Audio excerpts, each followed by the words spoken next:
Get out of your own way. Overcoming self-defeating behavior. Practical lessons for conquering procrastination, fear, envy, neediness, guilt, and more. Refusing to play games. Refusing to play games. Grantland Rice says this, and I'll quote, "When the one great scorer comes to write against your name, he marks not that you won or lost, but how you played the game."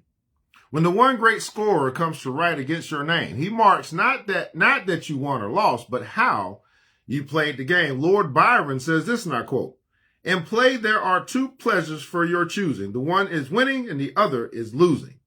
In play, there are two pleasures for your choosing. The one is winning and the other is losing. People often complain to me about the game playing of lovers, family members, and business associates. Sometimes they refuse to play the game because they have legitimate moral objections or feel irate over having been manipulated. However, in most cases, they bow out for less compelling reasons and deny themselves the rewards of the game. They lie to themselves that they're above the game or that the goal of the game is unimportant to them. What they're really concerned about is their inability to play the game as well as they would like. Show me someone who says, "I can't stand playing games," and in most cases, I'll show you someone who plays them poorly. A good example was a salesperson in the chemical industry named Beth. Competent and exceptionally driven, she had never quite achieved the level of success to which she had aspired. Of her peers who had reached those heights, she would scoff. They're game players. They schmooze. They flatter. They go to the right parties. I can't stand all that phoniness. Otherwise, I'd be where they are. Beth pretended she was above it all, when in fact she was simply out of it. A trained chemist, she had entered sales because of the earning potential, but found that her scientific expertise was not enough. She was socially awkward. People felt uncomfortable around her. But rather than acquire the social skills that greased the wheels of commerce, she adopted an air of self-righteousness that only alienated people further. Edwin Arlington Robinson says this, and I quote, "Life is the game that must be played. Life is the game that must be played." Some games are clearly not worth playing. These include games in which the intent is to harm others, games that demand that players be deceptive, devious, or cutthroat, and games whose penalty for losing is excessive. Playing such games will usually damage your self-respect or your reputation. You not only lose friends and influence no one, but you also become paranoid.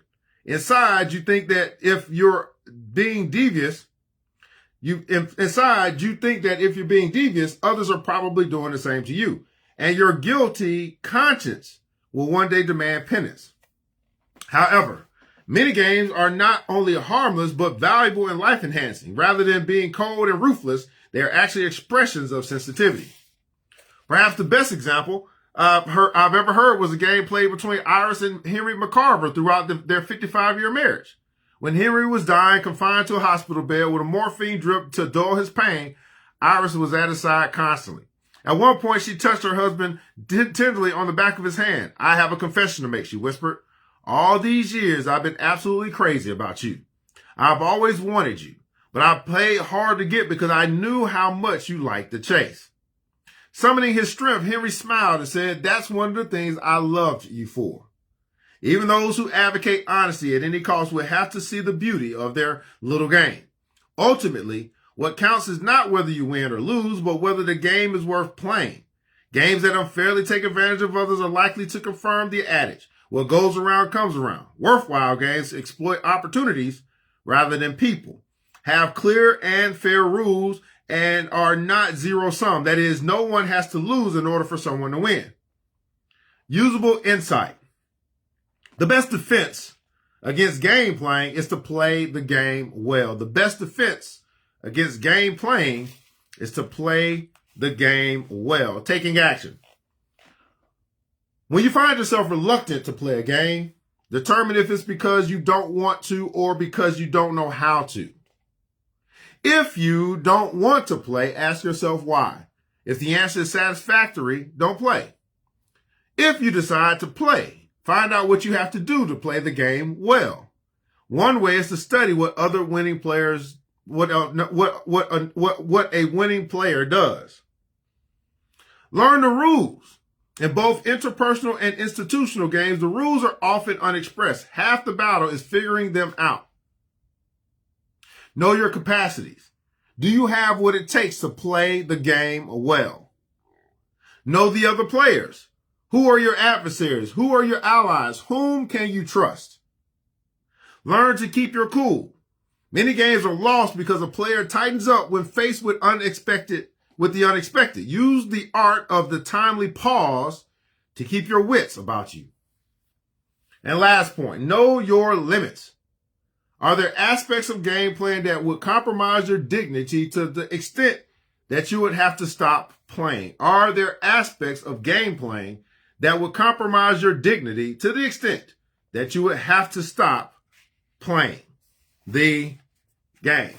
Right? Refusing to play the game. Refusing to play games. Get out of your own way. Overcoming self-defeating behavior, practical lessons for conquering procrastination, fear, envy, neediness, guilt, and more by author Mark Goulston, MD, and Philip Goldberg.